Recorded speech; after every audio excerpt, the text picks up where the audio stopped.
बोल्न दिन्छौँ,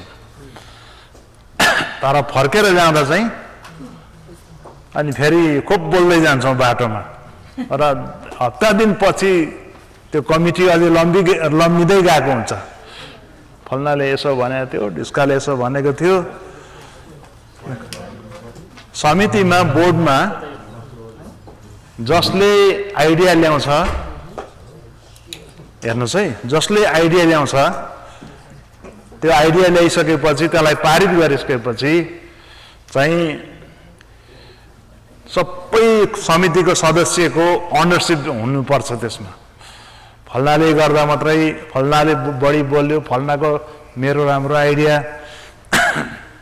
अनि काम बिग्रियो भने फेरि त्यो समितिमा एउटा निर्णय गरेर डिसिजन मेक गरेर त्यो काम सधैँभरि फत्ते हुन्छ भन्ने छैन, कोही बेला बिग्रिन्छ। फल्नाले गर्दा नि उहाँले बोलिहाल्नु भएको थियो, यस कारणले त्यो बिग्रियो, मैले त बोलेको थिइनँ। समिति भनेको चाहिँ जे कुरो पारित हुन्छ, माइन्युट गरिन्छ, त्यो चाहिँ एकजना दुईजनाले बोलेको ठहरिँदैन। त्यो चाहिँ समिति 9 जना 7 जना सबैको आवाज, भोइस एक हुनुपर्छ, चाहे त्यो सफल होस् त्यो काम पछि निर्णय गर्दाखेरि, अथवा चाहे त्यो विफल होस्। विफल भयो भने त्यसको श्रेय पनि मिलेर लिने, श्रेय इन अ सेन्स अब त्यसको रेस्पोन्सिबिलिटी लिने। हामी सबैले निर्णय गरेका थियौँ, यो भएन, हामी माफी चाहन्छौँ। तर अब सफल भयो भने श्रेय एकजना लिने हो, मैले देख्थेँ आइडिया कस्तो लाग्यो हेर्नुहोस् त भनेर फेरि एकजनाले खोकिहाल्ने होइन। त्यो चाहिँ at the end of the day त्यो मिटिङमा पारित भएको कुरो चाहिँ एकजना दुईजना व्यक्तित्वको निर्णय हुँदैन, त्यो चाहिँ होल समितिको निर्णय हुन्छ। त्यस कारणले त्यसमा कसैलाई उचाल्नु, कसैलाई गर्नु, अनि त्यो भइसकेपछि फेरि घर घरमा गएर श्रीमतीलाई, अर्को साथीलाई फल्नाले के भन्यो, यो कुरो कसले ल्यायो, पहिला अलि छुचो कुरा पो गरेछ त, त्यो सुनाउँदै हिँड्ने समितिको सदस्यहरू पनि हुनु भएन। त्यसले गर्दा भोलि गएर एकान दोकान होइन डिस्करेज हुन्छ, अनि समितिमा त्यो कुरा उठाउनु त्यो व्यक्तिले मान्दैन। मेरो चाहिँ यति, यो चाहिँ हाम्रो समितिमा ठुल्ठुलो सभाहरूमा यस्तो भएको हुनाले मैले सानो इन्साइट दिएको है। ल, धन्यवाद। के तपाईँ र मेरो जीवनमा लक्ष्य छ? लक्ष्य निर्धारण, गोल सेटिङ। मैले 2006 मा हगाई इन्स्टिट्युटको ट्रेनिङ लिएको थिएँ, 1 महिने लिडरसिप ट्रेनिङ सिङ्गापुरमा। अनि त्यहाँ हामीलाई पढाउने एकजना इन्जिनियर हुनुहुन्थ्यो, सुन्दर साङ्बा भन्ने आसामको, उहाँले किताबै लेख्नु भएको छ। त्यो किताबको आधारमा मैले यो नोटहरू बनाएको छु र मैले धेरै ठाउँ पढाएको छु र लक्ष्य निर्धारण पनि गरेको छु, प्रार्थना गरेको छु र कतिवटा लक्ष्य निर्धारण गरिएको कुराहरूमा सफल पनि भएको छु। म तपाईँहरूलाई अहिले बाँड्छु। फिलिपी 3 को 14 पद अनुसार यहाँ यसरी लेखिएको छ, यो तल्लो पनि एकजनाले निकाल्दै गर्नु होला। फिलिपी 3 को 14 मा यसरी लेखिएको छ, 13 बाटै म पढ्छु। भाइ हो, मैले यी सब पक्रिसकेको छु भन्ने म ठान्दिनँ, तर म एउटा काम गर्दछु कि पछाडिका कुराहरू बिर्सेर र अगाडिका कुराहरूतिर जोडसँग लम्कँदै ख्रिस्ट यीशुमा परमेश्वरको स्वर्गीय बोलाहटमा पाइने पुरस्कारको निम्ति निशानातिर म जोडसँग अगाडि बढ्दछु। निशानातिर, निशाना भनेको त्यो स्कोपस, स्कोप, एउटा गोल, एउटा लक्ष्य, एउटा निर्धारण, एउटा टार्गेटमा म जोडसँग अगाडि बढ्दछु। हामी एकै ठाउँमा होइन सेलिब्रेट गरेर बसिरहने होइन, हामी चाहिँ अगाडि बढ्दछौँ।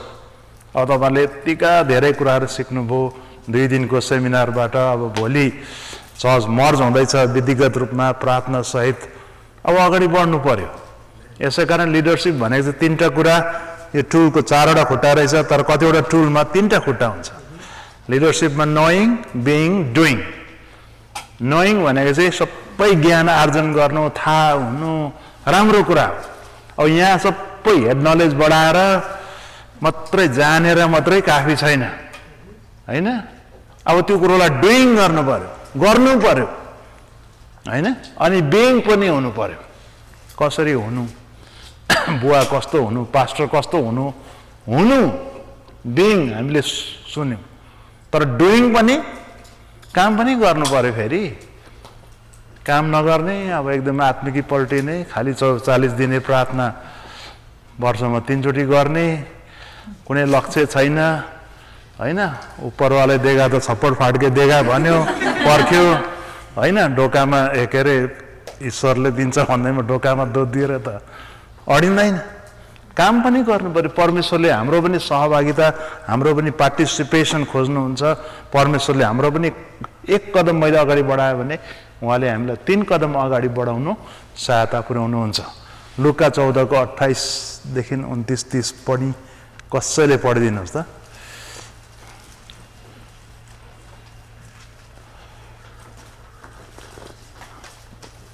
तिमीहरूमध्ये कसैले एउटा धरारा बनाउने इच्छा गर्छ भने त्यो धरारा बनाइ सिद्ध्याउने खर्च आफूसित छ कि छैन भनी त्यसले पहिले नै बसेर हिसाब लाउँदैन र? नत्र भने त्यसले जग बसालेपछि सिद्ध्याउन सकेन भने देख्नेहरू सबैले यसो भनेर त्यसको गिल्ला गर्न लाग्नेछन्। यस मानिसले बनाउन त थाल्यो तर सिद्ध्याउन सकेन। प्रभु यीशु ख्रीष्टको एउटा गुण चाहिँ मलाई साह्रो मनपर्छ। प्रभु यीशु चाहिँ खालि मुक्ति दिनु, उद्धार गर्नु, हामीलाई हैन पापबाट क्षमा दिनु मात्रै आउनु भएको होइन। He was great economist, he was great manager, he was great market person. उहाँले आज बजारमा भँगेरा कति पैसामा बिक्री हुँदैछ ठ्याक ठ्याक भन्नुहुन्थ्यो। कति चेलालाई थाहै छैन। काठमाडौँ भने कालीमाटीमा आज गोलभेडाको दाम कति छ, प्रत्येक बिहानी एफएमबाट सुनेर उहाँलाई आलुको दाम, भेन्टाको दाम पुरै कण्ठ। अनि पो उहाँले भन्नुभयो आज भँगेराको दाम बजारमा कति छ। किन थाहा हुनु पर्यो होला यीशुलाई भँगेराको दाम? विधवाले दिँदै गरेको 2 कन्ची, यो विधवाले 2 कन्ची दिँदैछ, 2 पैसा दिँदैछ। किन 1 पैसा होइन, किन 3 पैसा होइन, किन एक्ज्याक्टली 2 पैसा? कति साह्रो एक्युरेट, कति साह्रो भनौँ न तपाईँको एकदमै पार्टिकुलर क्या। He was great economist. अनि यहाँ पनि के कुरा गर्दै हुनुहुन्छ प्रभुले? धरारा बनाउने कति ठुलो प्लानिङ, ठुलो प्लानर रहेछ क्या उहाँ प्रभु चाहिँ। जस्ट छु मन्तर्के बाचा पुचर भएको माछा सबै रोग चङ्गाई तिमीहरू म परमेश्वरको पुत्र होइन, सबै ज्ञान भएको, इभन संसारिक ज्ञान पनि हामीलाई सिकाउँदै हुनुहुन्छ। यसरी प्लान गर, बस पहिला है, बजेट बनाऊ, थिङ्क गर, कति रोडा चाहिन्छ, कति ढुङ्गा चाहिन्छ, तिमीहरूको औकात कति छ हैन। हामी पनि सल्लाह गर्छौँ नि घर किन्दाखेरि कति डाउन पेमेन्ट गर्ने, कहिलेदेखि ब्याङ्कमा चाहिने अब पैसा राख्ने कि नराख्ने, पहिला गिफ्ट माग्नु छ भने कोबाट कति महिना अगाडि नै थुपार्ने, घर किन्ने बेलामा गिफ्ट माग्नु थाल्यो भने त्यसको स्पष्टीकरण पुरा दिनुपर्छ, पुरै प्लान गर्ने, कहाँ किन्ने है। अब मोबाइल हाउस किन्ने कि यस्तो सिङ्गल हाउस किन्ने कि अपार्टमेन्टै बस्ने कि, तपाईँको प्लान के छ? विदाउट प्लान त if you are not planning, you are planning something to fail. खासमा त you are planning but you are planning to fail अरे क्या। If you are not planning, योजना बनाउँदैनौ भने तपाईँ अब योजना बनाइरहनु भएको छ वास्तवमा, तर बढुवाको निम्ति होइन घटुवाको लागि चुनौती छ। इन्ट्रोडक्सन 1 कोरिन्थी 9 को 24 देखि 27 पनि हामीले हेर्छौँ। Christian life is a life of fulfilling God's purpose on earth and bearing much fruit. इसाई जीवन चाहिँ एकदमै कस्तो जीवन भने परमेश्वरको उद्देश्य पुरा गर्ने जीवन हो। परमेश्वरले हामीलाई यूहन्ना 10 को 10 मा एबन्डेन्ट लाइफ, प्रशस्तताको जीवन त्यत्तिकै दिनुभएको छैन। अब प्रस्पेरिटी गस्पल त होइन, तर अरूको तुलनामा, अरूको हेराइमा, अरूको भोगाइभन्दा हाम्रो चाहिँ आशिषमय जीवन र फलवन्त जीवन चाहिँ हामीमा हुनु पर्यो, बुद्धिले होइन। म चाहिँ कस्तो मान्छे हो भने म्यानेजमेन्टसँग एकदमै रुचि राख्ने मान्छे। मेरो चाहिँ कन्सेप्ट के हो भने पहिला हामीले तामाङ हुँदा अब जाँडसै खान्थ्यौँ। जति नै राम्रो लुगा लगाए पनि जाँड खाएर धुलै र मैलै होइन, घरको वास्ता छैन। सम्पत्ति त छ, अहिले पनि भुटानको हेर्नुहोस् त, मेरो ज्वाइँ ब्याङ्क म्यानेजर छ, दोमा चप्पाको छ। अब पैसा कति कमाउँछ होला, न लुगा लाउन जान्दछ, न केस कोर्नु जान्दछ। पैसा छ, गाडी चढ्छ, तर गुड स्टेवर्डसिप छैन, म्यानेजमेन्ट छैन। झुत्रे झाम्रे जस्तो भएर हिँड्छ, मान्छेको छेउमा देख्दैन। अब हामी पैसा छैन वास्तवमा, तर सुकिलो भएर हिँड्छौँ, भएको कपडा राम्रोसँगले लाएर हिँड्छौँ। मान्छेले देख्दा पनि ओहो हुने खाने कति न होला जस्तो त्यो आशिष हो होइन। लु पास्टर बाबुहरू आज आउनुहुन्छ, सङ्गति हुन्छ हाम्रो घरमा, लु लु लु यो तन्ना हटा, यसलाई धुए, अब घर लिपलाप पार। अब बस्तीमा हो भने चडाकचुटक पुरै भ्याक्युम लगाऊ, यहाँ सफासँगले भएको सस्तो शोभा पनि पुछपाछ गरेर राख्यो भने कति राम्रो हुन्छ। आशिष भनेको चाहिँ खालि माथिबाट बर्सिनु होइन, तर भएको चिजलाई कसरी म्यानेज गर्ने। टक टक टक मेरो घरमा आउनुभयो भने एउटा सिओ कहाँनिर छ, कस्तो पोजिसनमा हुनुपर्छ, एक्ज्याक्टली त्यो सियो धागो तिनै हुनुपर्छ, अर्को यतापट्टि होइन। त्यति स्ट्रिक्ट मेरो श्रीमती, मेरो छोरी। जुत्ता एउटा यहाँ छ, एउटा घोप्टो पर दैलो कुनामा, त्यस्तो कहिले हुँदैन। मोजा एउटा उता, एउटा डल्लो पर यसो। प्रत्येक लन्ड्री लाउने बेलामा मोजाहरू पनि मेरो श्रीमती र छोरीले पुरा केलाउँछ। अब मतलब सुल्टो छ कि उल्टो छ, एउटा सुल्टो मोजा एउटा चाहिँ उल्टो मोजा छ भने जोडीमा त्यो भएन। Very strict, very particular. त्यो कसरी धुने हो, कस्तो लुगा सेतोसँग मिसाएर धुने हो कि कालो कालो धुने हो कि सेतो सेतो अलग्गै धुने हो, त्यो एकदम भेरी पार्टिकुलर है। अनि त्यो सबै अब त्यो एकदम डिटेल भयो, कोही बेला एकदम झ्याउ लाग्छ, तर गर्यो भने वास्तवमा हामी चाहिँ परमेश्वरले अर्को प्रकारको आशिष आशिष आशिष भन्छौँ। आशिष हाम्रो हातको कारबाहीबाटै छ, विशेष दिदीबहिनीको हातमै छ। किचनको सफा सुग्घर होइन, अनि अब कसरी हामी डिल गर्छौँ किचनमा, कसरी हाम्रो घर राख्छौँ, त्यही भएर हामी धेरैचोटि हामी विश्वासीलाई सिकाउँछौँ व्यावहारिक शिक्षा। घरहरू धेरै सफा राख्नुहोस्, खाएको कुकु गएर त्यो बेसिनतिर नगर्नुहोस्। पाउने भात खायो भने त्यो किचनमै हात धुँदैन, भर्सक रेस्टरुममा गएर हात धुने होइन, ऊ गर्ने थुक्ने कुराहरू धेरै। अब हाम्रो मानिसहरूको 4-5 लाखको घर छ, तर 3 महिनामा बिजोक उडुस परेर के भाङ परेर दुलो परेर के हो के माल पाएको चाल चाहिँ नपाएको। Let us care stewardship bearing much fruit. प्रभुको आशिष चाहिँ त्यो। Without a concrete goal the greatest visions and missions can be reduce to aimless wandering. एउटा सठिक प्रकारको लक्ष्य छैन भने जीवनमा, पारिवारिक व्यक्तिगत मण्डलीको पनि एउटा ठुलो मिसन भएर मात्रै कामयाब हुँदैन, राम्रो राम्रो भिजन भएर मात्रै कामयाब हुँदैन। लिखित रूपमा छ, तर त्यो चाहिँ एउटा एमलेस वन्डरिङ, त्यत्तिकै अब हल्ली हिँड्ने, त्यत्तिकै यता न उता भएर हिँड्ने प्रकारको हुरी बतास जस्तो हामी ठहरिन्छौँ। अब many dreams but few dreamers turn their dreams into reality. धेरै ड्रिम्सहरू छ, तर थोरै ड्रिमर्सहरूले मात्रै, सपनादर्शीहरूले मात्रै त्यो वास्तविकतामा परिणत गर्न सक्छ। Goal setting is the art of translating dreams of what we want to do be and have into reality.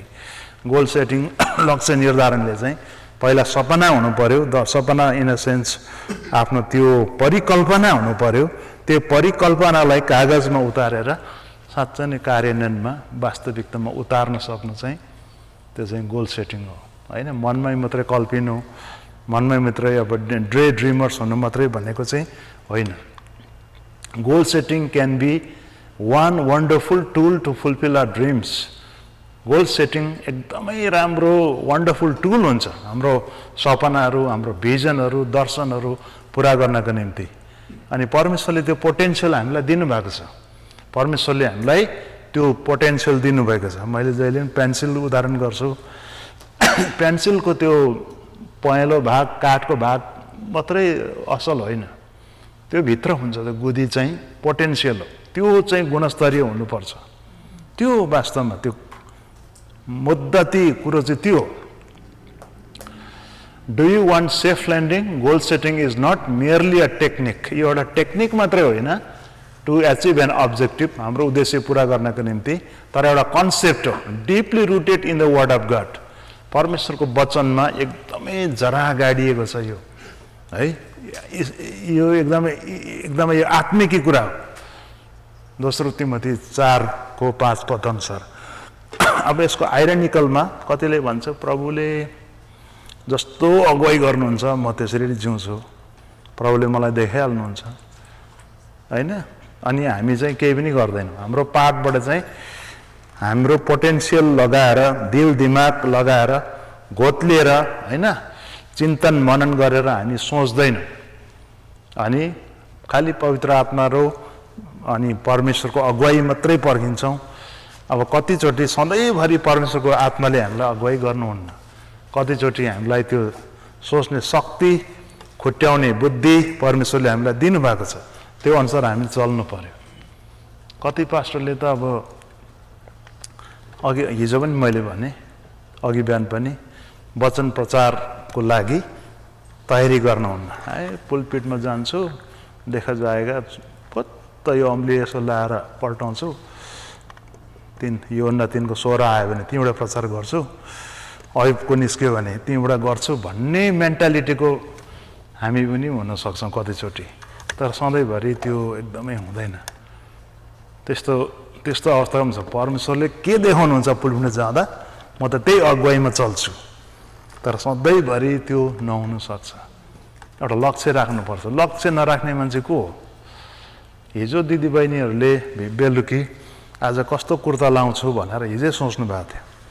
अघि बिहान हत्ता पत्तरै 8:30 बजी खोजेर लाएर आउनु भएको होइन। अधिकांश तपाईँहरूले हिजै नै प्लान गर्नुभएको थियो, म यो ड्रेस लाउँछु भोलि यो सेरेमनीमा म यो लुगा लाउँछु भनेर तपाईँले अलरेडी कल्पना गरिसक्नु भएको छ। त्यो लुगा देखिसक्नु भएको छ, ड्रेस। दाजुभाइले पनि म यो लुगा लाउँछु, यो लुगा म भोलि कस्तो लाउँछु भन्ने त एउटा लक्ष्यको सानो एउटा भित्र पर्छ। त्यो पनि योजनै बनाएको, हेर्नुहोस्। लुगा लगाउने कुरा, खाना खाने कुराहरू, भोलि के पकाउँ मैले, आमाहरूको चिन्तन, भरे के पकाउँ, सरसल्लाह गर्नु पनि सानो योजना। लक्ष्य निर्धारणको के हो? एउटा सानो पाटा। हत्ता नपत्ता अब केही थाहै छैन, फ्रिजमा गयो उगाएर जे पाए त्यही पकाउँछु भन्नु त मिलेन। थिङ्क गर्नु पऱ्यो, पहिल्यै सम्झिनु पऱ्यो। पाहुना आउँदैछ होइन, हाम्रो वर्णबस सर होइन, आज के खुवाउने, हिजो अस्तिदेखिको तपाईँको योजना छ, तर्जुमा छ। घरमा सल्लाह भयो, छोराछोरी, श्रीमती, कमसेकम काहीँ न काहीँ चाहिँ तपाईँको इनपुट छ। ल, लक्ष्य बिनाको जीवन चाहिँ के हो? बादलको टुक्रा जस्तो। लक्ष्य बिनाको जीवन चाहिँ बादलको टुक्रा जस्तो हो। हुरीले यतै गर्छ, एउटा हुरी आउँछ त्यतै लपेट्छ। पोखरा कोही जानु भएको छ भने बिहानखेरि पारिपट्टिको त्यो बिना जरी हुन्छ पोखरामा, त्यो लेकमा त्यो उम्रिने झार, त्यो हर र त्यो हुरीले सोरेर वारीपट्टि थन्क्याएको हुन्छ। बेलुकी 3 बजी फेरि त्यसलाई अर्को उताबाट आउने डाइरेक्सनको हुरीले फेरि लगेर पारिपट्टिको त्यो कुनामा थन्काइदिन्छ। त्यो एक प्रकारको झार हुन्छ, त्यो पानीमा उम्रने बिना जरी, तर त्यो सर्फेसमा उम्रिने, त्यस्तो मात्रै हुन्छ। फ्रम वान सोर टु एनदर सोर। त्यो हुरीको बतासको कथा छ बहाउ, त्यतै मात्रै हाम्रो चाहिँ जीवन हुन्छ।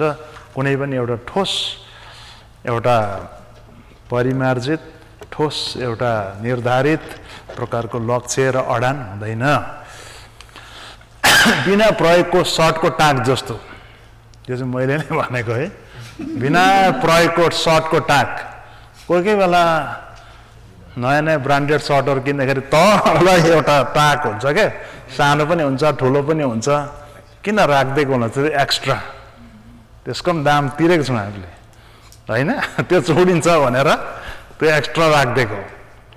तर कहीँ कहीँ तपाईँको घरमा सानसानो बट्टामा टाँकहरू, ठुलो टाँक सानो टाँकहरू, त्यो टाँक त्यहाँ छ, त्यो काम लाग्ने कुरा हो, तर त्यसलाई हामीले कहिल्यै प्रयोगमा ल्याएनौँ र त्यसलाई कुनैमै मात्र थन्कायौँ भने सुनकै टाँक भयो भने त्यो युजलेस, त्यो खानु भएन, औँठी लाउनु भएन होइन।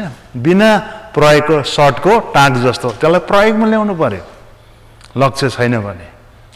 मानिस पनि त्यस्तै हुन्छ, very good person, very potential, एकदमै उसको उमेर छ, उसको मौका छ, तर लक्ष्य छैन। गोल स्तम्भ रहितको फुटबल मैदान जस्तो होइन, गोल पोस्ट नभएको फुटबल मैदान जस्तो। गोल खेल्छ त्यहाँ तर एक्सर्साइज मात्रै हुन्छ, गोल हाल्ने पोस्ट छैन, दुईपट्टि हुनु पर्यो नि गोल पोस्ट, 22 जना प्लेयर पनि छ, एक्सर्साइज मात्रै हुन्छ प्रिय। तर त्यहाँ गोल पोस्ट छैन भने कुनै हार र जित निर्केल हुँदैन। हार र जितको निर्केल गर्ने मेलो चाहिँ के हो, दुईटा पोस्ट हुनुपर्छ। त्यो पोस्टमा छिराउनका निम्ति यी दुईटै टिमले चाहिँ प्रयत्न गरिरहेको हुन्छ। संसारमा 3 थरीका मानिसहरू छन् अरे, विजयीहरू, विनर्स है। अब तपाईँले आफैले, मैले आफैले आफैलाई कुन क्याटेगोरीमा राख्छौँ? विनर्स। अब सबैजना जित्नै पर्छ भन्ने छैन, तर यो लक्ष्य निर्धारणको पाटोमा चाहिँ हरूबाहरू, कोही चाहिँ लुजर्सहरू पनि छ, फुटबलमा हात राखेर केही गर्न सकेन है, हामी भुटानबाट आयौँ केही गर्न सकेनौँ, 25 वर्ष क्याम्पमै त्यत्तिकै गयो, खेर गयो, खुवाइबिरको भएरै गयो होइन, केही उपलब्धि नै छैन। अमेरिका आएको यत्रो वर्ष भयो, अहिलेसम्म उपलब्धि नै छैन। त्यस्तो छ हाम्रो मान्छेहरू बिचरा।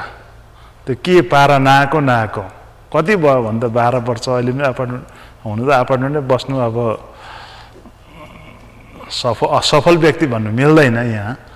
तैपनि कुनै उपलब्धि छैन, त्यो मौकाहरू अवसरहरू यो देशमा केही गर्न सकेन। लुजर्सहरू, बाहुमा बहकिनेहरू, ड्रिफ्टर्स, यता पो हुन्छ कि उता पो हुन्छ कि बाहुमा त्यत्तिकै बग्नेहरू, ड्रिफ्टर्स, हाप र जाप गर्ने, यता पो ठिक छ कि यता पो ठिक छ कि, तर वास्तवमा कुनै पनि ठिक हुँदैन। अनि 3 प्रकारका मानिसहरू, विनर्स, लुजर्स, ड्रिफ्टर्स।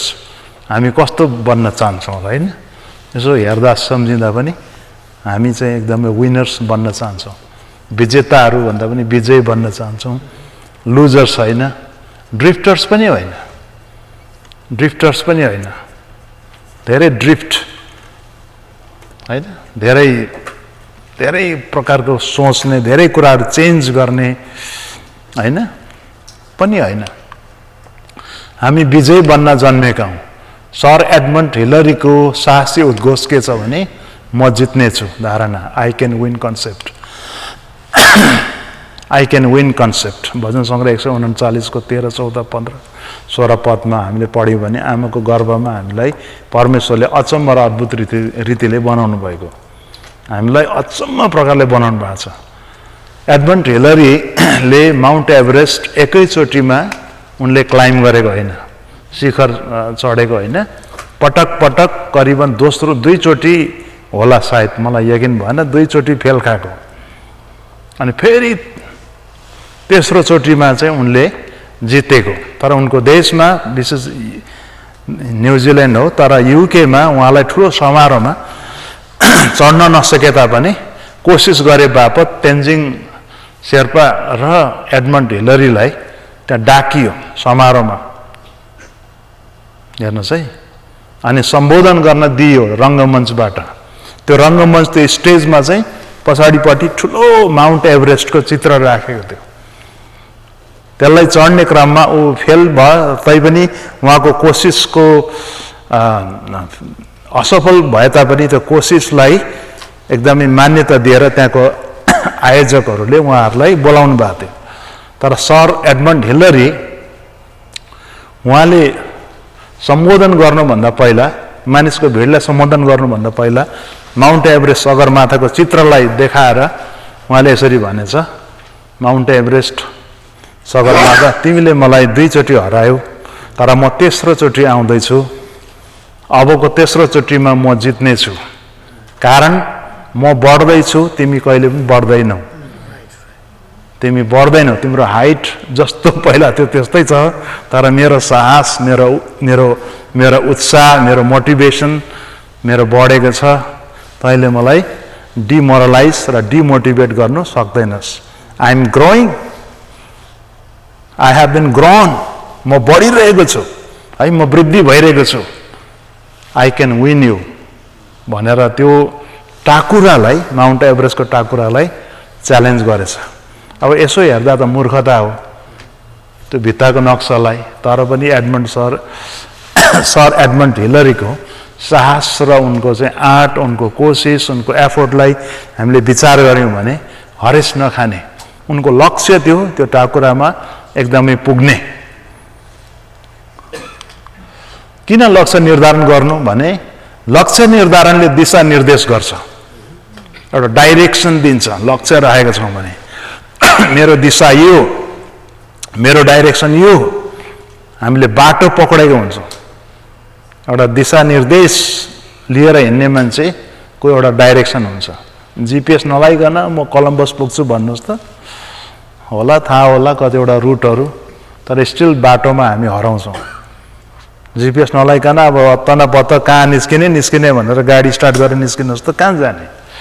ती वालमार्टसम्म पुग्ने कि होम डिपोट जाने कि है सिकागो पुग्ने कि यहाँबाट ल्यान्सिङ पुग्ने कि कहाँ पुग्ने? लक्ष्य छैन, जिपिएस डेस्टिनेसन छैन तपाईँ र मेरो, कहाँ पुग्ने? ग्यासको खर्च, समयको खर्च। लक्ष्य निर्धारणले एउटा दिशा दिन्छ। अनि लक्ष्य निर्धारणले जीवनमा उमङ्ग र उत्प्रेरणा ल्याउँदछ, मोटिभेसन ल्याउँछ, उमङ्ग है खुसी ल्याउँदछ। म लक्ष्य सहितको मान्छे हुँ है, त्यतिकै लक्ष्य बिनाको खाइसर लाएसर मरेपछि लम्पसर के छ र? कहाँ जाने? केही छैन। कहाँ हिँडेको? खै यतिकै आएको। कस्तो मान्छे रुचाउनुहुन्छ? माफ गर्नुहोस्, कस्तो मान्छे रुचाउनुहुन्छ? कहाँ आएको भाइ? के थियो काम? होइन सर यतिकै यसो भन्ने मान्छे रुचाउनुहुन्छ कि होइन अङ्कलसँग एउटा सानो काम थियो 5 मिनट दिनुहुन्छ कि ठोस यो कामले आएको थिएँ मैले भन्ने मान्छे चाहिँ रुचाउनुहुन्छ होइन? एउटा अर्काको घर जाँदा त एउटा लक्ष्य राखेर गइन्छ, सानो कुरो लिएर गइन्छ।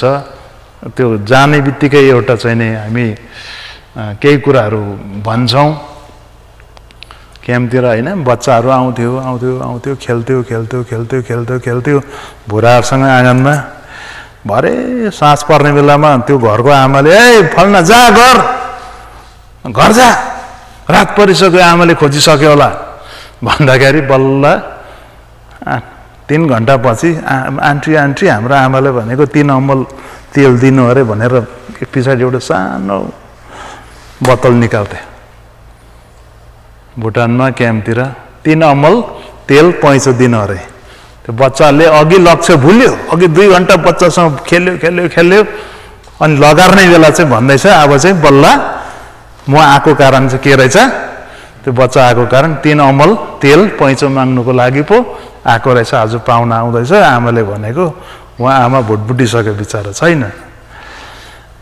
नानीहरू कोही बेला ड्रिफ्ट हुन्छ, खेलमा ड्रिफ्ट बहकियो त्यत्तिकै। लक्ष्य निर्धारणले जीवनमा उमङ्ग ल्याउँछ, उत्प्रेरणा ल्याउँछ। फ्रस्ट्रेसनको को फ्रस्ट्रेट हुन्छ, को डिप्रेसनमा जान्छ, को धेरै स्ट्रेसमा जान्छ भन्नुहोस् त? मान्छे जसको लक्ष्य छैन। अधिकांश हाम्रो मान्छेहरू स्ट्रेसमा छ, डिप्रेसन, केही गर्छु भन्ने नै छैन। त्यो असफल भएर लुजर भएर बसेको मान्छेको चाहिँ सिक मेन्टालिटी हुन्छ। आई क्यान विन कन्सेप्टै छैन, आई क्यान डु कन्सेप्टै छैन। प्रिय लक्ष्य निर्धारणले जीवनमा निश्चयता ल्याउँछ, कन्फिडेन्स ल्याउँछ।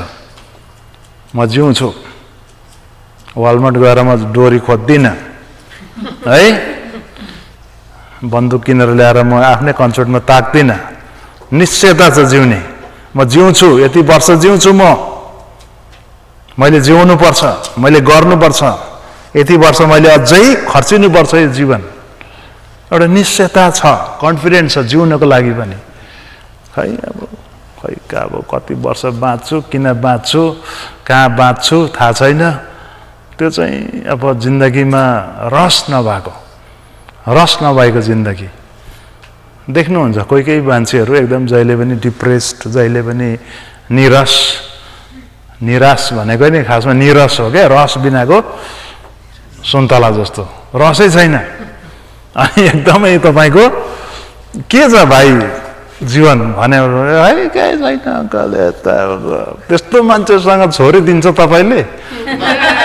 कोही ज्वाइँ त्यस्तो आयो भने के छ ज्वाइँ, अब त बाबु ज्वाइँ त भनिँदैन, अब भाइ छोरा के छ, लक्ष्य के छ? खै अङ्कल अब यस्तै, अब यसो गरेर आएको छु, अब यस्तो उस्तो मात्रै गर्छ भने चाहिँ म चाहिँ दिन्न छोरी। तर खोकोस बरु म यसो गर्छु यो फटा भए पनि यसले ल्यायो पारा। कमसेकम त्यसले बताए त एटलिस्ट। अरे बाफ्रे, खोको त त्यसले रहेछ नि त, खोक्नुको लागि पनि हुनु पर्यो नि खोपडीमा। यहाँ नसोची त खोकेन त्यसले, होइन? कमसेकम हुनु पर्यो क्या समथिङ।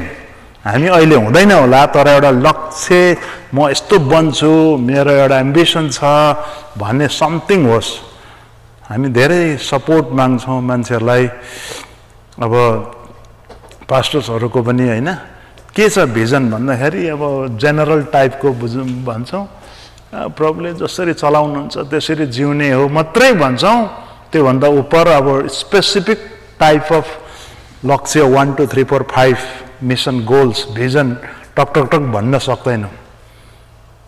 अनि यहाँको गोराहरूले चाहिँ कस्तो मन पराउँछ, के छ तेरो लक्ष्य भन्यो भने यो पट भन्यो भने गोराहरूले चिया खाने मौका पाउँदैन, सुनेकै पानी खाने मौका पाउँदैन कुरा सुनेर। अनि इम्प्रेसिभ हुन्छ। अब मान्छेलाई मात्र इम्प्रेस पार्ने होइन, तर जेन्युन हाम्रो के हुनु पर्यो, समथिङ हुनु पर्यो कि भित्र चाहिँ हाम्रो हुनु पर्यो समथिङ। विशेष अगुवा पास्टरको पनि मण्डलीसँग सम्बन्धित, र त्यो मण्डली चाहिँ एकदम निश्चित रूपमा अगाडि बढिरहेको मण्डली ठानिन्छ। अहिलेको जवान भाइ बहिनी छोराछोरीहरू लाटा छैन।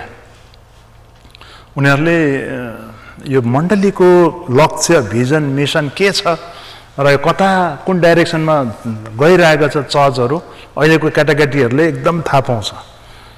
अनि त्यस्तो केही छैन। अब हप्तामा एकचोटि भेला भयो, यसो 2 घन्टा ताली बजायो, त्यसपछि वापस गयो, फेरि अर्को पालि आयो, मण्डली सुक्दै जाँदैछ। अर्को कुनै पनि भिजन छैन, लक्ष्य छैन, केही गरौँ केही गर्छु भन्ने कुनै पनि प्लानहरू छैन भने मान्छेले रुचि देखाउँदैन। सके नसके प्लानिङहरू धेरै होस्, होइन? अब अनरियलिस्टिक होइन, तर रियलिस्टिक प्लानिङहरू धेरै छ भने यो चर्चको चाहिँ केही कुछ गर्ने लक्ष्य छ है भनेपछि मान्छेहरू निश्चित रूपमा आउँछ।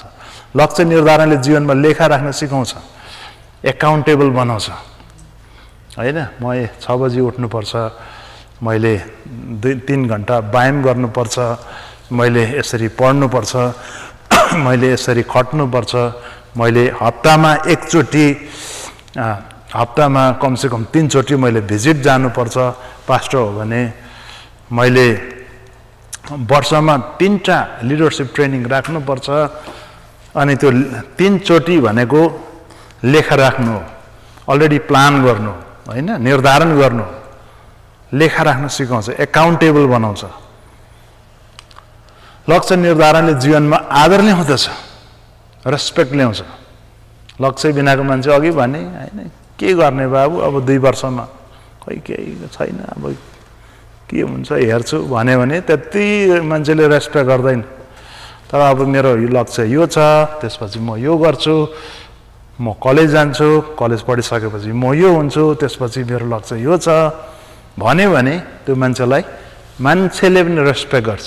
ओहो यो मान्छे सेतीमेती होइन रहेछ, उनको केही गर्ने सोच छ, उनको एउटा सपना छ भनेर एउटा सानै व्यक्तिलाई पनि मान्छेले कदर गर्छ, रेस्पेक्ट गर्छ। किन मानिसले लक्ष्य निर्धारण गर्दैनन् भने हारिन्छ भन्ने डर है। अब लक्ष्यमा पुगिँदैन, अहिले ठुल्ठुलो कुरा गरेर के गर्नु, पहिले मेन्टली हारिसकेको हुन्छ, मेन्टली थाकिसकेको हुन्छ, सक्दिनँ भन्ने आई क्यानट डु मेन्टालिटीले अघि नै काम गरिसकेको छ। डर भनेको परमेश्वरमा पुरा भरोसा गर्ने क्षमताको कमी हो।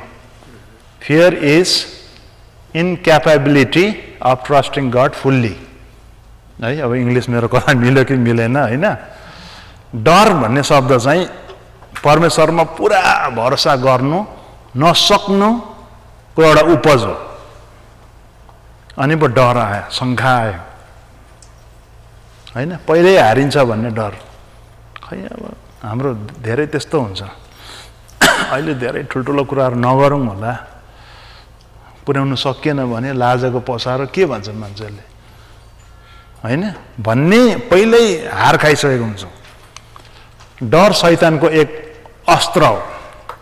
फियर जहिले पनि सक्दिनँ होला, सक्दिनँ होला। इभन ड्राइभिङको कुरा गर्नुपर्दा पनि होइन, कतिजना मान्छे ड्राइभिङ गर्न नसकेर हाम्रो कोलम्बसमा अहिलेसम्म होइन अर्काको गाडीमा राइड मागेर $100 महिनाको तिरेर अर्काको गाडीमा जानुपर्छ हकारेर। अब दिदी बिस्तारै लाउनु नि यो ढोका, टेन्सन सबै बिग्रिन्छ। नखानु है, त्यहाँ गाली गरेको छ ड्राइभरले, पैसा पनि वसुलेको छ, ढोका अलि बिस्तारै ल्याउनुहोस् दैलो। मेरो यस्तो कति हजारको गाडी, अब गाली खाइ अर्का गाडी चढ्नु छ, म रेडी भएर बस्नु है, त्यहाँ म आएर कल गर्दिनँ नि। अनि घरि च्याइ बस्नुपर्छ, त्यो ब्लाइन्ड उघारेर भत्किसक्यो, नभए गाली गरिहाल्छ ड्राइभरले, हो भाइले पैसा पनि तिर्नु छ। ड्राइभिङ गर्दैन डरले, चिन्ताले होइन, एकदमै डर। योसु 1:6-9 पद होइन अनुसार नडरा म तँसँग छु। आलोचित हुने डर, नेहेमिया 4:1-3। आलोचित, क्रिटिसाइज गर्छ मलाई मान्छेले, गर्न नसकौँला मलाई मान्छेले खैरो खान्छ, मलाई आलोचना गर्छ, मलाई खिसी गर्छ होइन। सनबलत र अर्को तोबियाले होइन नेहेमियालाई खिसी गरेको थिए, यतिसम्म भनेको थिए कि यसले बनाएको पर्खाल त एउटा स्याल उफ्रिदियो भने पनि बुर्लुङै ढल्छ। साह्रो नराम्रो प्रकारले हियाएर बोलेको थियो, हेपेर बोलेको थियो। एउटा स्याल उफ्रिदिनु पर्छ, त्यसको पर्खाल गाम्रङ जान्छ, हेरिबस्नु। त्यो प्रकारको क्रिटिसिजम भोग्छु होला भन्ने डर। आलोचना के हो भन्दाखेरि एक बुबा छोरा र गधाको उपमा। यो कथा थाहा छ, बाउ र छोराले गधा बेच्नु लगेछ अरे होइन, छोटकरीमा भन्छु।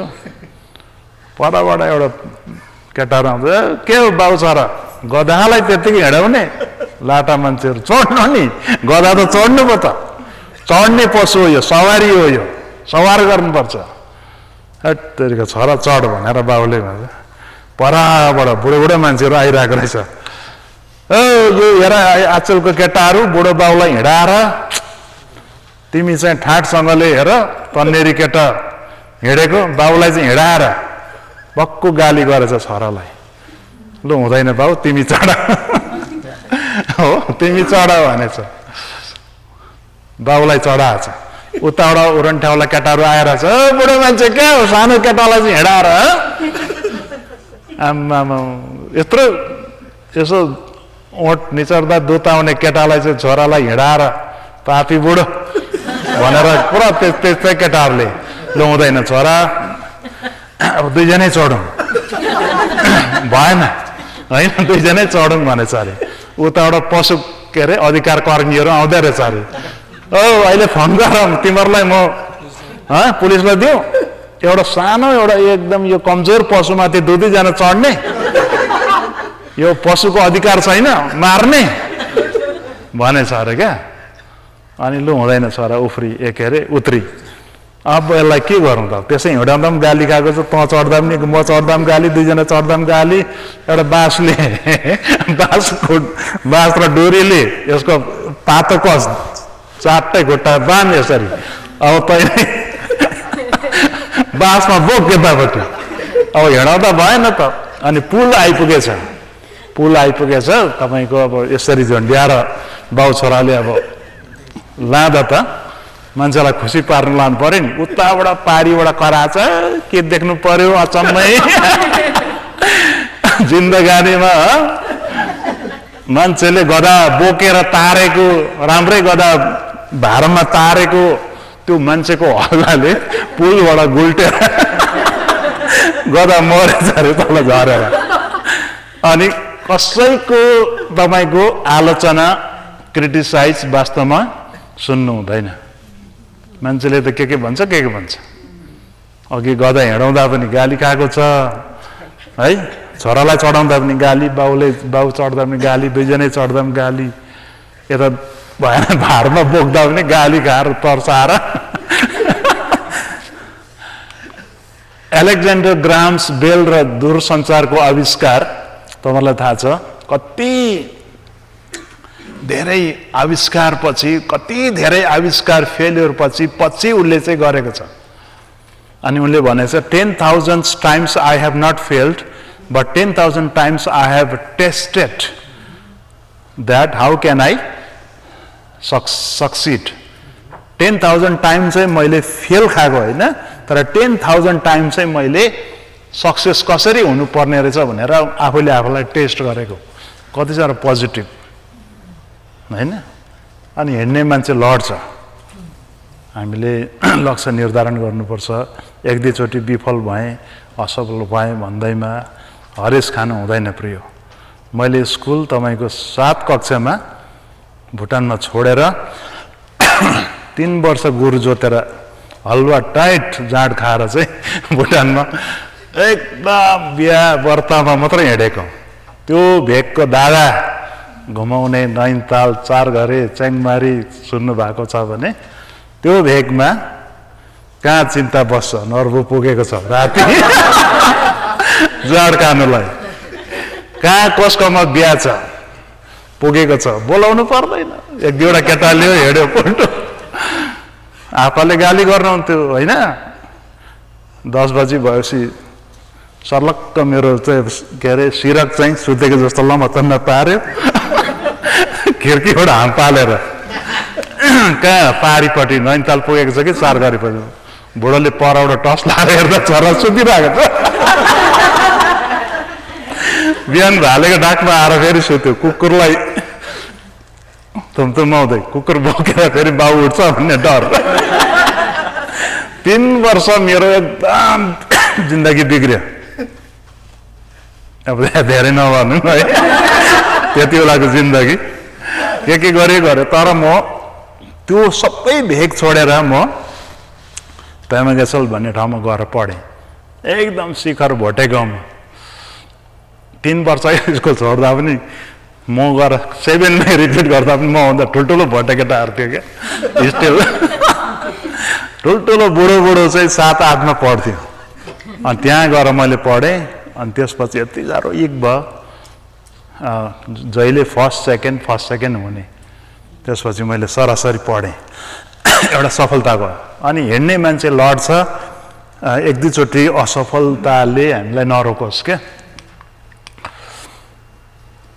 किन भन्दाखेरि बेवास्तापन, बेफिक्रीपन, अल्छीपन, केयरलेसनेस, किन यो गोल सेटिङको ऊ नै छैन, ज्ञानै छैन, अब बेफिक्री होइन। अब जैसा हिजो चल्यो आज वैसै चलेगा भोलि पनि भन्ने टाइपको होइन।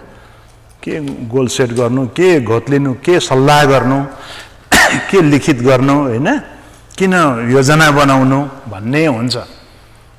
मण्डलीमा पनि त्यही हुन्छ, परिवारमा पनि त्यही हुन्छ। हाम्रो मण्डलीहरूमा आजभोलि हाम्रो अब परिवारमा सल्लै हुँदैन।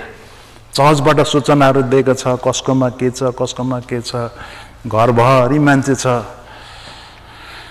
घर त ठुलो छ तर धर्मशाला जस्तो आफ्नो आफ्नो टाइममा आउँछ, छोरी आफ्नो टाइममा आउँछ, खान्छ, आफ्नो कोठामा सुत्दै सुत्छ, छोरा आउँछ 2 बजी राति खान्छ, सुत्छ।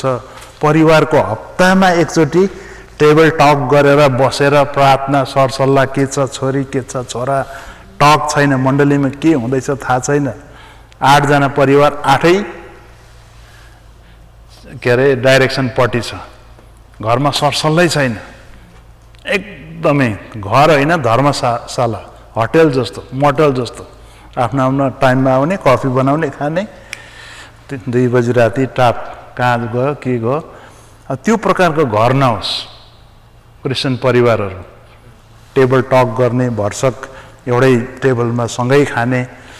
सँगै खानु भनेको चाहिँ अब खानु मात्रै सँगै होइन, तर कुराकानी हुन्छ, छलफल हुन्छ, मिनिङफुल टाइम हुन्छ। यहाँको गोराहरूले हेर्नुहोस् त, डिनरमा बोलाउनु भनेको धेरै ठुलो, धेरै कुराहरू खाँदै धेरै गफ गर्छ, मिनिङफुल गफहरू हुन्छ खाँदाखेरि राउन्ड द टेबल। तर हाम्रो चाहिँ कुनै पनि प्रकारको योजना हुँदैन।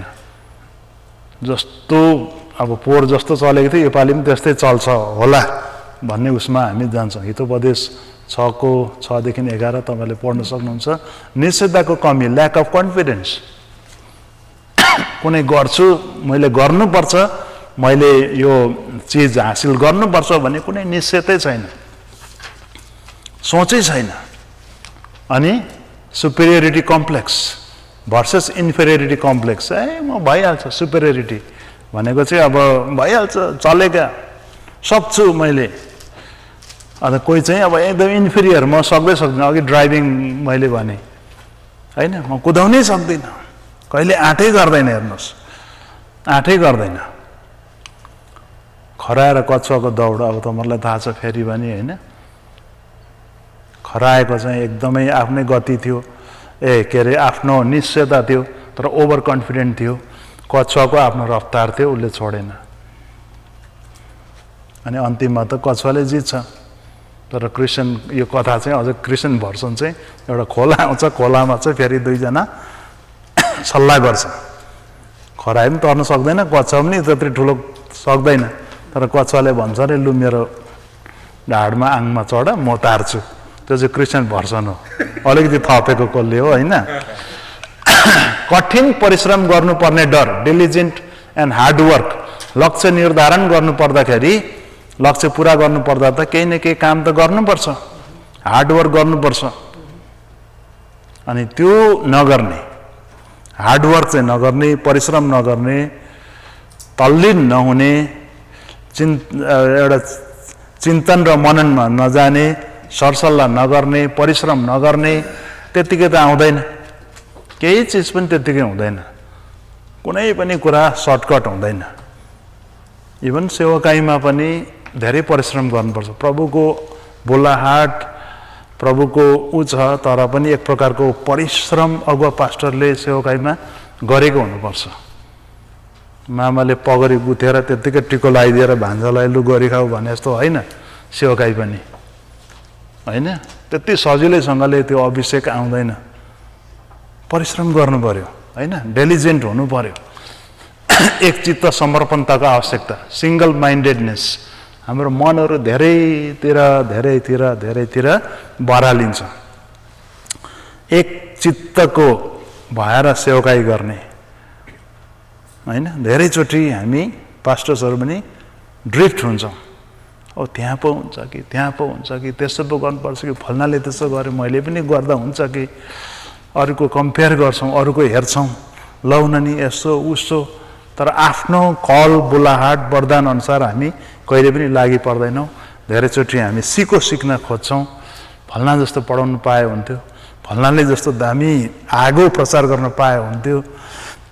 आफूमा भएको सिप र वरदानहरू चाहिँ नहेरिकन अर्काको हेर्न थाल्छौँ। अनि त भोको गाईलाई, चोर गाईलाई other side is always Grignard भने जस्तो अर्काको मण्डली जहिले पनि राम्रो, अर्काको सेवकाई, अर्काको घर परिवार, अर्काको छोरी छोरा, इभन अर्काको स्वास्नी धेरै राम्रो होइन। यस्तो हेरेको चाहिँ वरिपरि चाहिँ हेर्दैन। भोको गाईले वरिपरि चढ्दैन अरे, खालि पारिपट्टि। Other side is always greener भनेको पारिपट्टिको घाँस जहिले पनि हरियो देख्छ अनि उतै मात्रै लम्किनु खोज्छ, भरे यहीँ छ नि त, उहाँ पुग्दा त के हुनु हरियो फेरि, होइन? छैन नि। कठोर अनुशासनको आवश्यकता, निड अफ सिभियर डिसिप्लिन, एकदमै कठोर। अघि पनि हामीले सुन्यौँ, एउटा डिसिप्लिन लाइफ, अनुशासित लाइफ, अलिकति पढ्ने विद्यार्थी भाइ बहिनीहरूको होस्, इभन पास्टर्सहरूको होस्, निकै नै रोटी बेल्नुपर्छ।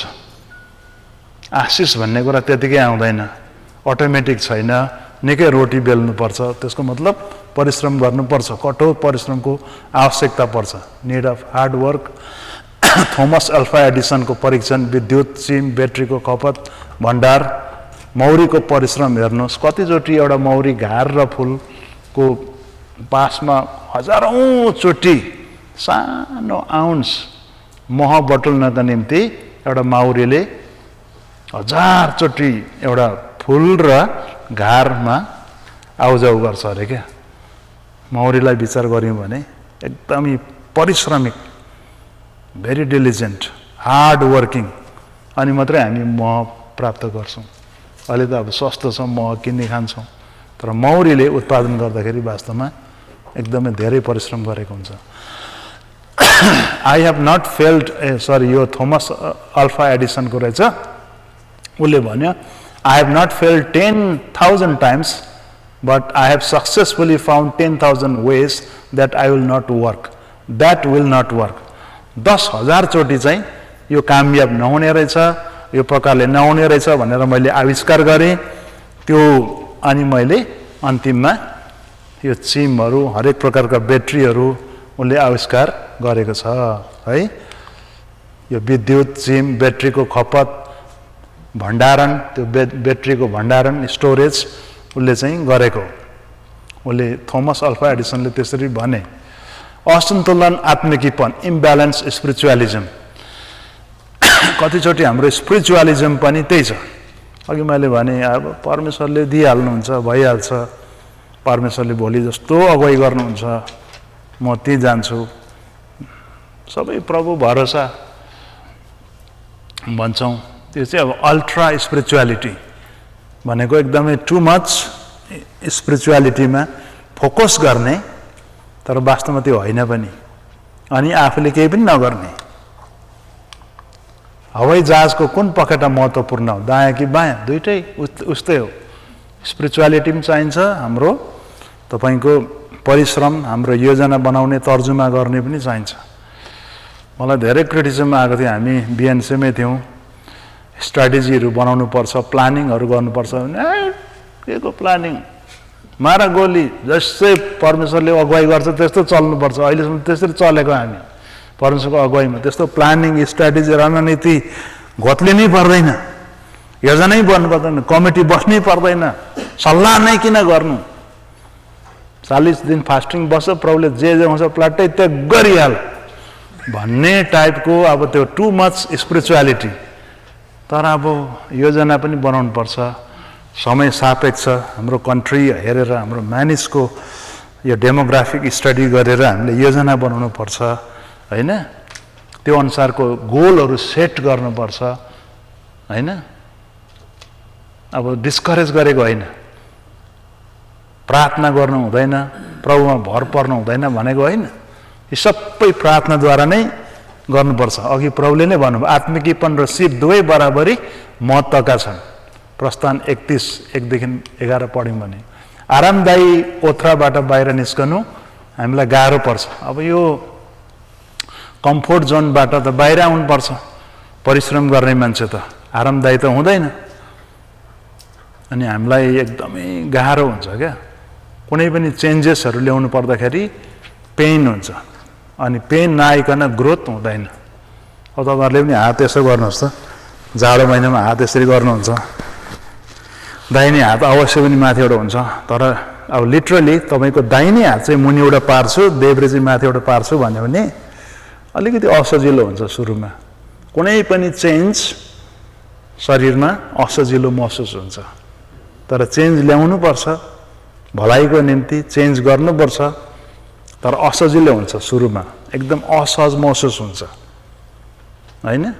अब तपाईँको हात देब्रे दाहिने हात काट्यो अरे दाहिनेले देब्रेले लेख्नु पर्यो भने कति अप्ठ्यारो, तर पनि काम टार्नुपर्छ, कम्फोर्ट जोनबाट हामी निस्किनुपर्छ। परिवर्तनशील अवस्थाको सामना गरी स्वीकार्नुपर्छ। परिवर्तनशील अवस्था छ अहिलेको संसार, 21st सेन्चुरी। अहिलेको पेन्डेमिक कारणले, कोरोना भाइरसले कति धेरै हाम्रो सबै कुराहरू वास्तवमा रिडिफाइन गर्नु परेको छ। फ्यामिली सेटअप, इकोनोमिक्स, बिजनेस, हाम्रो वे अफ चर्च एडमिनिस्ट्रेसन हैन, रिडिफाइन गर्नु परेको छ, रिभिजन गर्नु परेको छ, रिभाइज गर्नु परेको छ कतिवटा norms and values, missions and गोल्सहरू।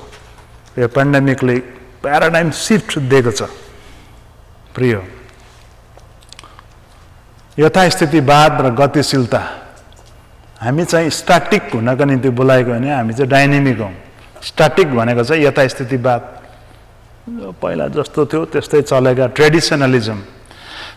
हामी ओरिएन्ट, म जहिले पनि भन्छु ओरिएन्ट भनेको पूर्वेली सभ्यताका मानिसहरू हौँ। जहिले पनि पुरानो कुरा गर्छौँ। बुढाबुढीलाई खालि उता भुटानको नेपालको कुरा गर्नुहोस् त दिनभरि हाँसेर गफ गर्छ। पुरानो कुरा, बितेको हिस्ट्रीको कुरा गर्नुपर्छ। हामी चाहिँ पूर्वेली सभ्यताका मानिसहरू हौँ, तर यहाँका मानिसहरूले पुरानो कुरा गर्दैन, मतलब बितेका कुराको पास्टको कुरा गर्दैन, विगतको कुरा गर्दैन, जहिले फ्युचरको कुरा गर्छ। अनि फ्युचरमा सम्भावना हुने कुराहरू अहिले नै फिल्महरू निकालिसकेको छ। फ्युचरमा के हुन्छ होला, मार्समा जानु खोजिरहेको छ, जुपिटरमा जानु खोजिरहेको छ, बस्ती बसाल्नु खोजिरहेको छ। फ्युचरिस्टिक हो यहाँको गोराहरू चाहिँ। अनि यो हाम्रो पूर्वेली सभ्यता र यो फ्युचरिस्टिकको क्लास हुँदा हाम्रो आमा बुवाहरू डिप्रेसनमा गएको। यहाँ यो कुराहरू मान्छेले निर्केल गरेको छैन। हामी चाहिँ पुरानै स्थितिमा, ट्रेडिसनलिजम, स्ट्याटिक, यथास्थितिवादीहरू छौँ, चेन्ज नगरौँ। यहीँ पनि गोराहरू पनि कति छ। पुलपिट यहाँदेखि पल्लो छेउ सार्नु पर्दा पनि ठुलो बोर्ड बसेर मात्रै छलफल गर्नुपर्छ अरे, why you remove that pulpit from this corner to that corner, board बसेकै छैन।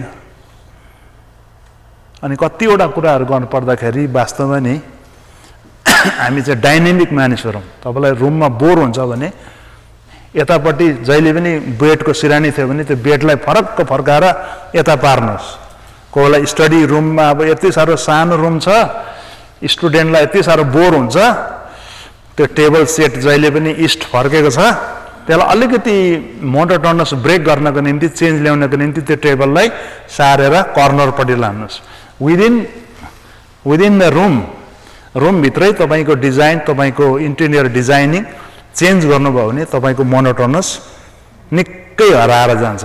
नयाँ नयाँ पिक्चरहरू रिप्लेस गर्नुहोस् आफ्नै कोठामा पनि, चेन्ज ल्याउनुपर्छ। अब उशृङ्खल पुरै प्रिन्सिपलमै चाहिँ होइन, तर एटलिस्ट तपाईँको उसमा। र हामी चाहिँ डाइनेमिक मानिसहरू हौँ, हामी चाहिँ गतिशील मानिसहरू हौँ, अगाडि बढ्ने मानिसहरू हौँ। Moses was well focused and determined. He never yielded to circumstances for God's call in the midst of resistance. Moses जहिले अगाडि बढिरह्यो, उसले अगुवाई गरि नै रह्यो। अवरोधहरू आउँदा पनि ऊ डटेर अगाडि बढि नै रह्यो। हाम्रो जीवनको लक्ष्यहरू पारिवारिक लक्ष्य हुनसक्छ, श्रीमान श्रीमती छोराछोरीलाई राखेर तपाईँहरूले सल्लाह गर्नुपर्ने हुन्छ कि धेरैचोटि, प्रार्थना अनि घर सल्लाह। मैले भने नि राम्रो परिवारहरूले घर सल्लाह गर्दैन। छोरी तिम्रो पढाइ के हुँदैछ, तिम्रो रुचिका सब्जेक्ट के हो, छोरा तिम्रो काम के हुँदैछ वेयर हाउसमा सेयर गर, यहाँ को छ तिम्रो लाइन लिड। अहिलेको केटाहरूले भन्दैन खोज तिमीलाई के हो बुढो, चुप है बुढो तिमी, तिमीलाई के थाहा भयो, सुपरभाइजर खोज तिमीलाई के। ए सुनाउनु नि बाउलाई जे होस्, आमालाई सुनाउनु, यस्तो छ, गोरा छ, काला छ, मलाई बढी धम्क्याउँछ अथवा माया गर्छ, सुनाउ न, प्रार्थना गर। इन्करेज हुन्छ, मेरो छोरालाई यस्तो दुःख रहेछ वेयरहाउसमा पनि, केही गर्नु सक्दैन बाउले भन्दैमा केही पनि नसुनाउनु, सुनाउनु के खानु मन छ। इभन यो हप्ता आउने 15 दिन मासु के खाने, सुँगुरको ल्याउँ कि कुखुराको ल्याउँ कि माछा ल्याउँ कि, घर सल्लाहमा यो समरमा भ्याकेसन कहाँ जाने, अर्को नेक्स्ट इयर कहाँ जाने, हामी जान सकिएला नसकिएला, तर अहिले यहाँ व्यक्त गर त, एक दुईवटा ठाउँ चुज गर त, अलास्का जाने कि फ्लोरिडा मायामी जाने कि न्युयोर्क घुम्न जाने कि, कमसेकम व्यक्त गर यहाँ पोखा होइन, एटलिस्ट अनि सरसल्लाह गरौँ, त्यही अनुसारले बचतहरू गरौँ, अनि फ्यामिली ट्रिप बनाऊँ। सल्लैमा आउँदैन, टेबल वरिपरि नै आउने टाइमै छैन, योजनै बनाउँदैन, पारिवारिक घर कहिले किन्ने योजना बनाऊ, कति कमाउँछस् तैँले सेभिङ गर,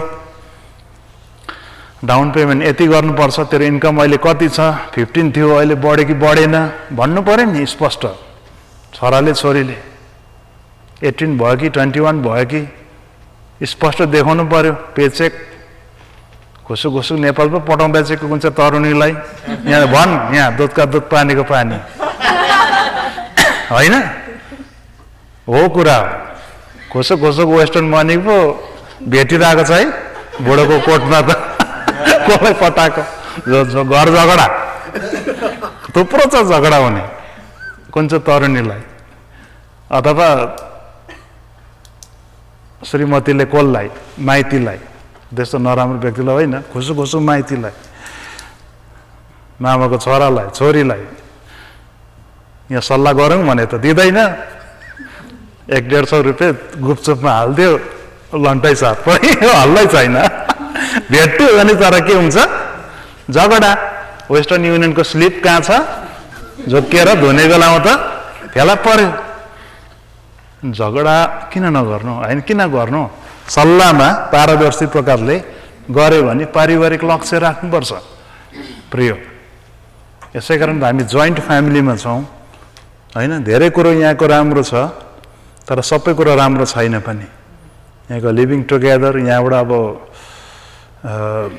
18 वर्षदेखि बाउ छोडेर छोराछोरी निस्किहाल्नुपर्छ भन्ने त्यो मान्यता पनि यहाँको कल्चर अपनाउनुपर्छ भन्ने छैन। स्टिल ठुलै हुँदा पनि बाबुआमासँग बसेर गरी खाएको छ भने एउटै भान्सामा पैसा सेभ पनि हुन्छ, मिलेर खायो भने दुःख सुखमा वास्ता फिक्री हुन्छ।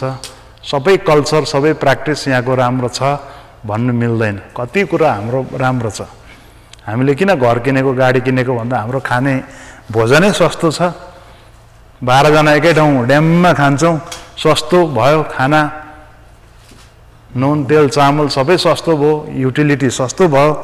अनि घर किनेको राम्रो भयङ्कर जागिर पाएर नयाँ नयाँ टोयोटा गाडी, हन्डा, तपाईँको नयाँ नयाँ घर किनेको होइन, वेजेस हाई भएर किनेको होइन। तर हाम्रो सेभिङ वातावरण, हाम्रो खानाको नेचर, नेपाली खानाको नेचरै सस्तो अनि बल्की अनि सबैले खाँदा पनि उब्रिने भएकोले पैसा अटोमेटिकली बाँच्यो। गोराहरू जस्तो छाकै पछि म्याकडोनल्ड, छाकै पछि है टाको बेल, कता कता अब कुदिरहनु, पैसा त गएकै हो नि त। उनीहरूको केही सेभ हुँदैन, $20 हुँदैन ग्यास हाल्ने पैसा गोराको, गएर हाम्रो त हुन्छ। यस कारणले पारिवारिक लक्ष्य, आत्मिक लक्ष्य पनि राख्नु पर्यो। मैले कसरी मेरो आत्मिक रूपमा तर्जुमा गर्न सक्छु, बाइबल पढेर, हप्तामा एकचोटि उपवास बसेर लक्ष्य राख्नु पर्यो। एउटा इन्टेन्सली राख्नु पर्यो, पहिला भन्नु पर्यो, सोच्नु पर्यो। परिवारमा पनि तैँले बाइबल पढ्दैनस् है नानी, बाइबल पढ सुत्ने बेलामा, यहाँ आइज, सुत्नुभन्दा पहिला 15 मिनट यहाँ प्रार्थना गर्नु आइज।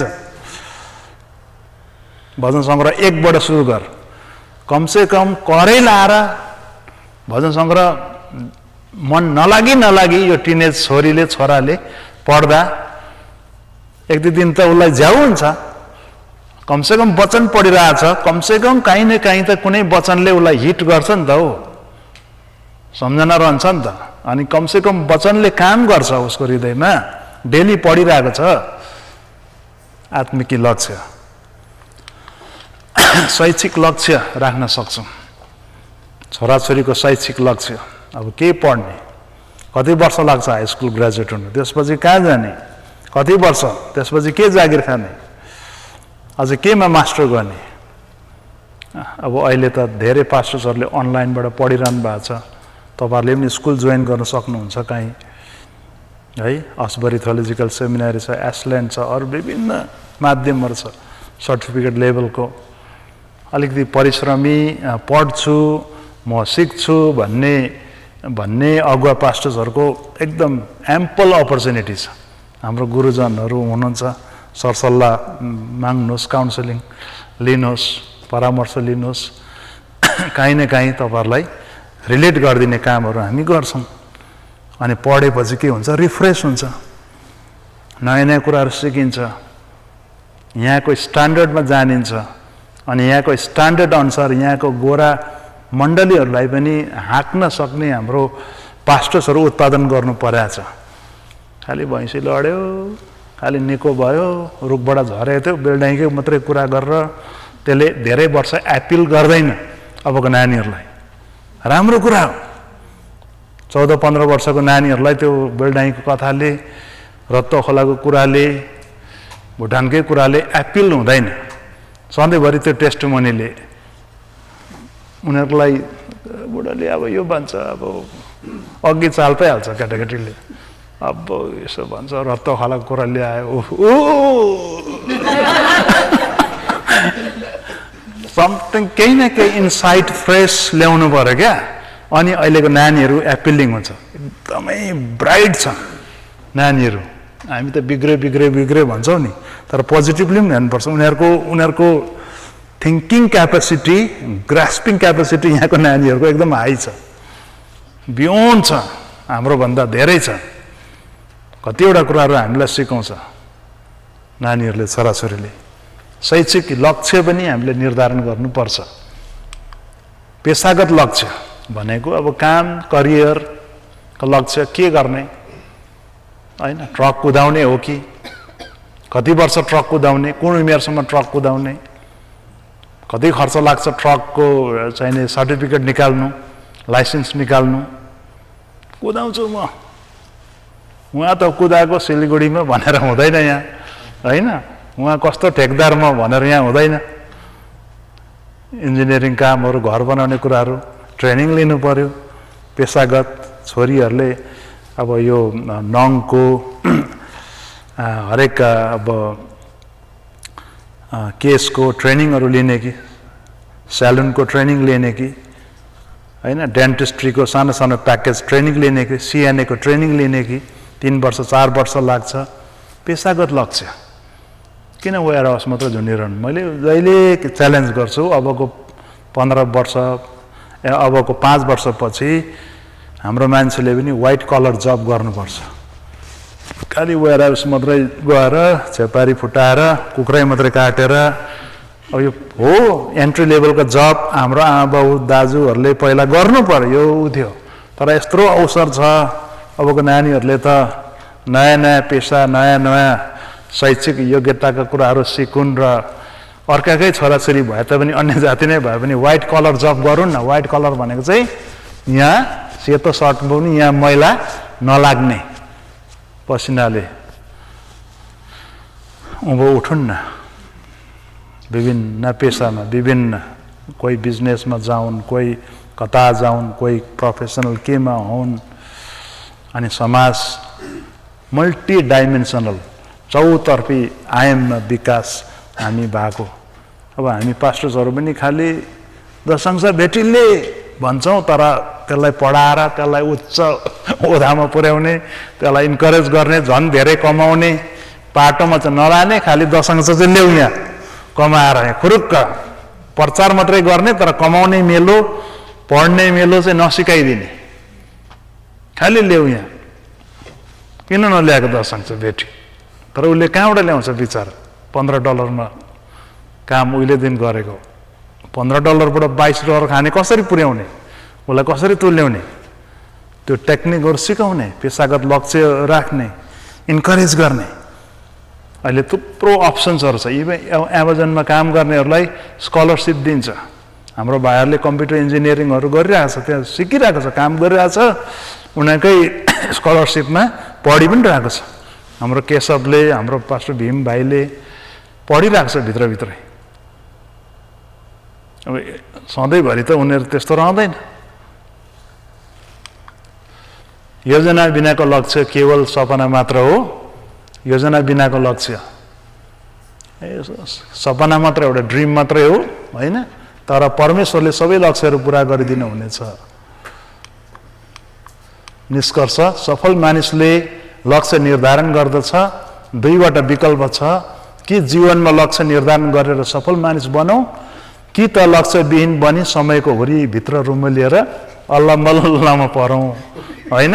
त्यसपछि अब यसो हेऱ्यो, पूर्व हात्राको उमेर पनि गयो, होइन? हाम्रो त म त सम्झिन्छु के भएकै कुरा, 25 वर्षको उमेरमा म यहाँ आएको थिएँ भने के चाहिँ गर्थेँ होला क्या अमेरिकामा। अब हुन त रिग्रेट हो, अन्त प्रभुको समय थियो छ एउटा, होइन? हामीलाई रिग्रेट छ, 25 वर्षको उमेरमा आउनै पर्ने रहेछ। 25 वर्षको उमेर हुँदा चाहिँ म यहाँ आएको थिएँ भने कसरी चाहिँ के चाहिँ गर्थेँ होला क्या मैले। यो 6 वर्षमा जति उपलब्धि गरेँ, प्रेज द लर्ड, होइन? प्रभुलाई धन्यवाद होस्। अनि अर्को कुरो, अघि फेभरेटिजम नेपोटिजमको कुराहरू गर्नुभयो। कतिवटा मण्डलीहरू पारिवारिक नाता गोता, साइनो सम्बन्ध, जात भाइको कुराले पनि मण्डली अहिलेसम्म धानिरहेको छ।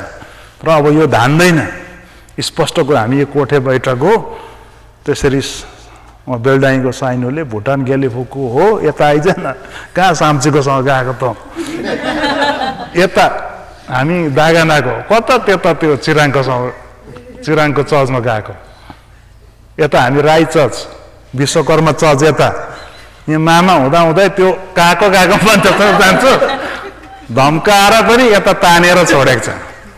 अनि चर्च चाहिँ त्यसरी चल्दैन। अबको केही वर्षमा चाहिँ साइनो सम्बन्ध, जात, क्षेत्रले चल्दैन। अनि अब हाम्रो मण्डली कसरी रेडी पार्ने त? मेरो चाहिँ त्यस्तो आफन्तहरू कोही छैन। म क्याम्पमा पनि बसिनँ।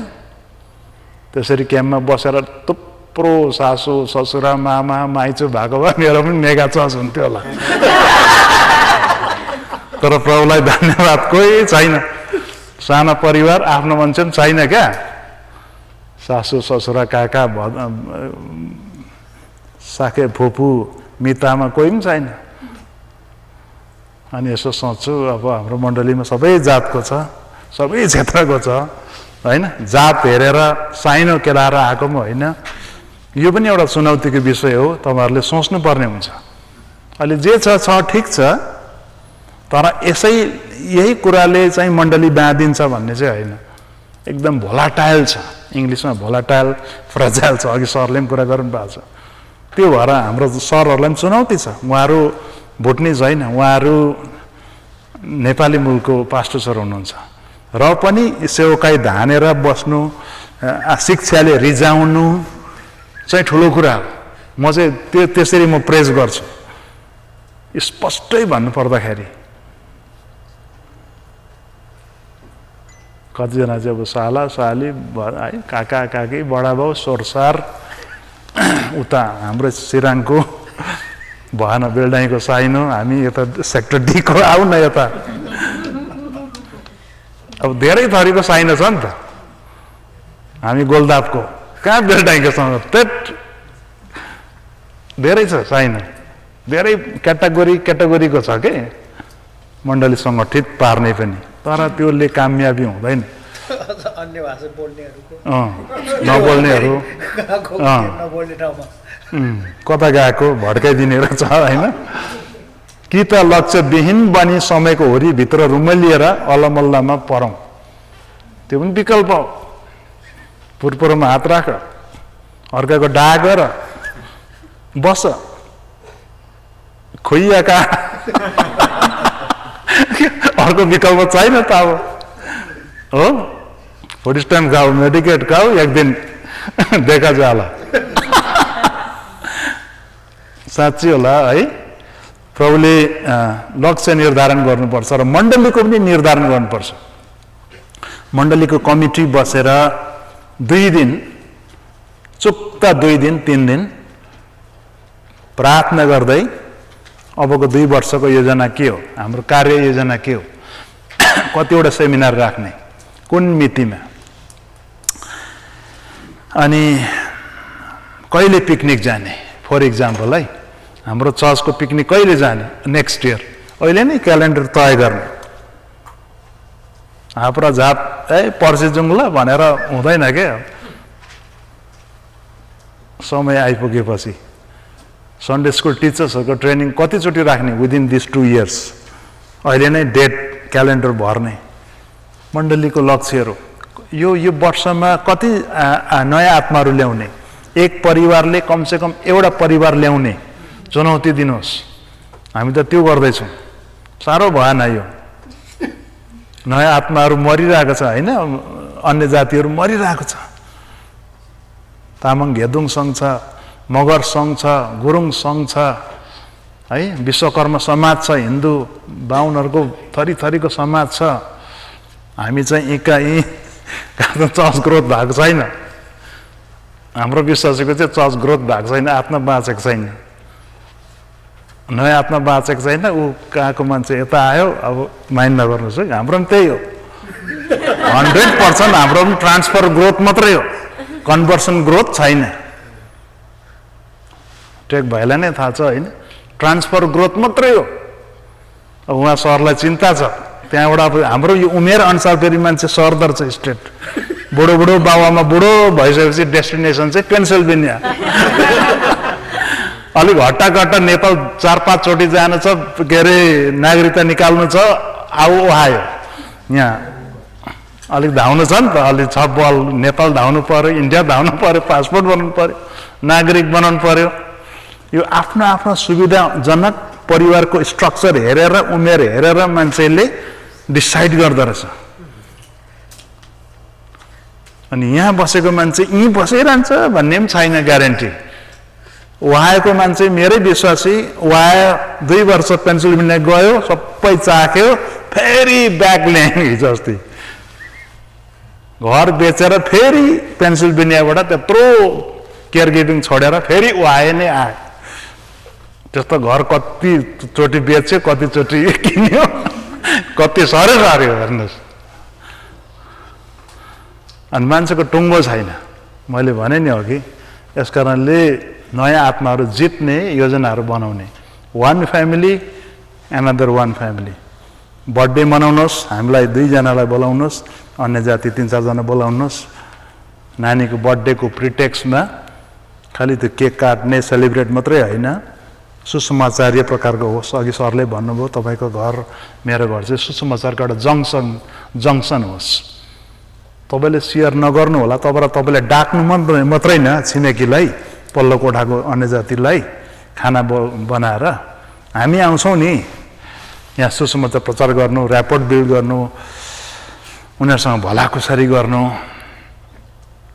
आउँछ मान्छेहरू आउँछ, एकैचोटिमा कसले सुसमाचार सुनेर ए हो भनेर एकैचोटिमा ग्रहण गर्ने को छ र? यहाँ कोही पनि छैन होला, तपाईँहरू पनि, म पनि छैन। त्यस्तो सुसमाचार कति सुने, कतिचोटि इन्कार गरेर पछि 4th, 5th, 6th टाइममा मात्रै प्रभु साँचो रहेछ भनेर आएको, नभए के भनेर हामीले नै झट्ट्याएको पर्छ। एकैचोटि कोही पनि सुसमाचार सुनेर आएको मान्छेहरू छ भने प्रेज द लर्ड, त्यो ठुलो मिराकल हो। तर 3 चोटि, 4 चोटि, 5 चोटि, 6 चोटि सुनाएर मण्डली जाउँ भन्दा अटेर गरेर आएकोहरू नै छौँ हामी। हामी आफैले गवाइदिन सक्छौँ। म त पहिलोचोटि सुनेर आएको होइन, धेरैचोटि सुनेर टारेर पोस्टपोन गरेर ठिकै छ पछि देखा जाला भन्दै प्रभुले पछि सुन्नुभयो। यस कारणले त्यो प्रकारको लक्ष्यहरू हामीले बनाऊँ मण्डलीको, अनि बसौँ 2 घन्टा 2 दिन 3 दिन, खालि इयरली प्लान गरौँ होइन। अब नेक्स्ट जेनेरेसन लिडर को हो अहिलेदेखि नै सोच्नुपर्छ। यसो भाइहरूको हेर्नुपर्छ, मेलोमेसो मेरो पछि लिडर को हुने सम्भावना चाहिँ तीनजनामा प्रबल सम्भावना कसको छ, कसको लागि प्रार्थना गर्नुपर्छ, कसलाई काम सिकाउनुपर्छ, कसलाई कस्तो काम सिकाउनुपर्छ, डिसाइप्लिङ गर्नुपर्छ, यो तीनजना केटाहरू छ। उसलाई भनेको छैन, उसले अझैसम्म दनक दिइरहेको छ, तर सप्रेला होइन भएकै कुरा। र पनि अगुवाले चाहिँ ताक्नु पर्यो, सानो ग्रुपमा कोर ग्रुपमा छलफल गरेर प्रार्थना सुरु गर्नु पर्यो। Who would be second line leaders, third line leaders, त्यो इन्टेन्सनली सोच्यो भने मात्रै डिसाइप्लिङ पनि गर्ने हो नि त। अब सोच्दैन म पछि देखा जाला कसलाई प्रभुले कसलाई खटाउँछ, उही आउँछ नि यहाँ भन्न थाल्यो भने त नहुनु पनि सक्छ, कोही नहुनु पनि सक्छ। धेरै चुनौती छ हाम्रो चर्चहरूमा अबको दिनहरूमा चाहिँ। एकसरण लक्ष्य निर्धारण गरौँ। आमेन। ल, थ्याङ्क यू।